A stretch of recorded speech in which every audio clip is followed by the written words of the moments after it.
So my husband Jake and I have been married for 2 years, and his mom Carol has always been this really passive-aggressive type who makes these little comments. Like when we got engaged, she literally said, "Oh well, I guess everyone finds someone eventually." Real charmer, right? Anyway, last month Jake's whole family was coming over for Sunday dinner. His parents, his sister Beth, her husband, and their 2 kids. Carol had been dropping hints for weeks about how she hoped I'd make an effort since the whole family would be there. She kept texting Jake about how his grandmother's pot roast recipe would be so meaningful and how important family traditions are. The thing is, I actually cook pretty well. I make homemade bread, I can do a decent roast. I've even made Jake's favorite lasagna from scratch. But this particular Sunday, I had been working double shifts all week at the hospital where I'm a nurse, and I was absolutely exhausted. Like, could barely keep my eyes open exhausted. So Saturday night, I'm standing in my kitchen at 9 p.m., and I realize I have literally nothing planned for this dinner. The grocery stores are closed. I've got maybe half a package of ground beef in my freezer and some random vegetables. I'm panicking because I know Carol is going to have something to say no matter what I make. Then I remember I've got this box of Kraft Mac and Cheese in my pantry. Not even the fancy kind with the cheese sauce packets, just the regular powder stuff. And something in my brain just snapped. Like, you know what? I'm done trying to impress this woman who's never going to like me anyway. So Sunday comes around, and I make this mac and cheese. But here's the thing. I don't just dump it in a bowl. I transfer it to my nice serving dish,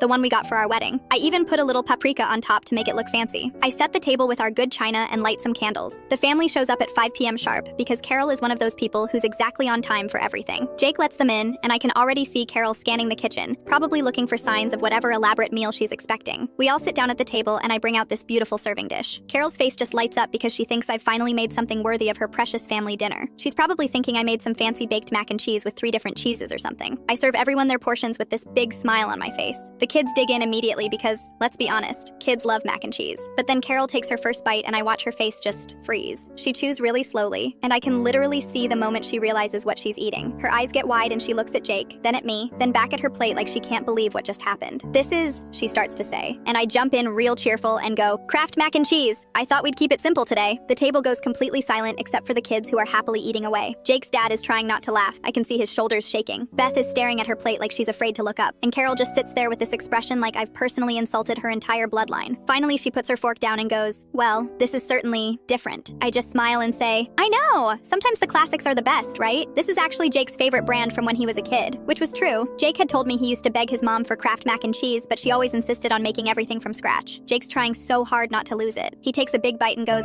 just like I remember." And then his dad actually starts chuckling and says something about how he hasn't had the box stuff in years and forgot how good it was. But Carol is just sitting there fuming. She takes maybe 3 more bites and then announces she's not very hungry and just pushes her food around her plate for the rest of dinner when we were cleaning up afterwards. Carol corners me in the kitchen and goes, "You know, when you're hosting family dinner, people expect a certain level of effort." And I just looked at her and said, "Oh, I put in exactly the amount of effort this dinner deserved." She knew exactly what I meant. She didn't say another word to me the rest of the night.